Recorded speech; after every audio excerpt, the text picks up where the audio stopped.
სასწრაფოდ გთხოვთ გადააზიაროთ დედა ეძებს თავის შვილს პაატა გელოვანს, რომელიც დაკარგულია და ვკითხულობ დედის წერილს. ვეძებ ჩემ შვილს პაატა გელოვანს, გთხოვთ ყურადღებით დააკვირდეთ მის ფოტოს, იქნებ ვინმე სადმე დაინახეთ, შეგვხვდათ, გეცოთ ან რაიმე ინფორმაცია გაქვთ მისი ადგილსამყოფელის შესახებ. პაატა ცხოვრობდა თბილისში, ვერაზე, მელიქიშვილის ქუჩაზე, 45 ნომერში. სახლიდან გავიდა და 2014 წლის 4 ნოემბერს გაუჩინარდა. ყველაზე მეტად იზმა ფიქრებს, რომ ჩემი შვილი ქალაქის ცენტრიდან, თბილისის ერთ-ერთი ყველაზე ხალხმრავალი ადგილიდან, მელიქიშვილის ქუჩიდან გაუჩინარდა. ის არც ღრმა სოფელში იყო, არც მთაში, არც ისეთ ადგილას, სადაც ადამიანების პოვნა რთულია. სწორედ ამიტომ დღემდე ვერ ვეგუები იმ აზრს, რომ პაატას შესახებ ვერანაირი პასუხი ვერ მივიღეთ. ხშირად კომენტარებში წერენ, აქამდე სად იყავით, რატომ არ განაცხადეთ?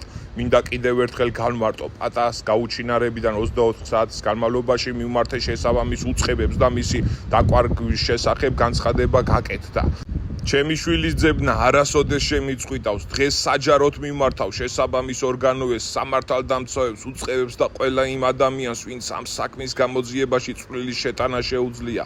გთხოვთ პაატა გელოვანის საქმე ხანდაზმულობას არ დაუდგინდეს და შესაძლებლობის ფარგლებში ხელახლა საფუძვლიანად გამოიძიოთ. გთხოვთ კიდევ ერთხელ გადამოწყვეს ყველა არსებული მასალა, ყველა ვერსია, ყველა შესაძლო კვალი და ის გარემოებები, რომლებიც შესაძლოა წლების წინ სათანადოდ არ იქნა შეფასებული, ვინც ამ პოსტს კითხულობთ. გთხოვთ ერთი წუთით შეჩერდეთ და ყურადღებით შეხედოთ ფოტოს.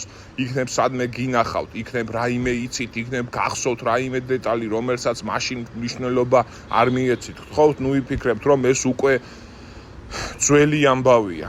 ჩემთვის ეს ძველი ამბავი არ არის, ეს ჩემი შვილია.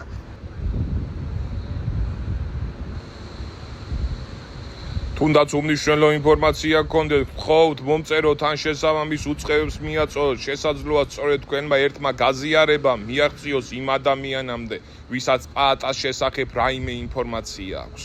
მივმართავ ყველას, ვისაც შეუძლია დახმარება, ნუ დაკარგავთ პაატას პოვნის იმედს.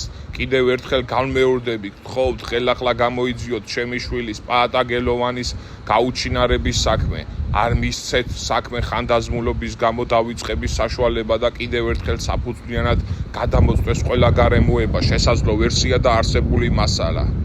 ადრე თუ გვიან, ჩემ შვილს აუცილებლად ვიპოვი, მე მაგის მჯერა, ღმერთისა და კეთილი ადამიანების თანადგომით.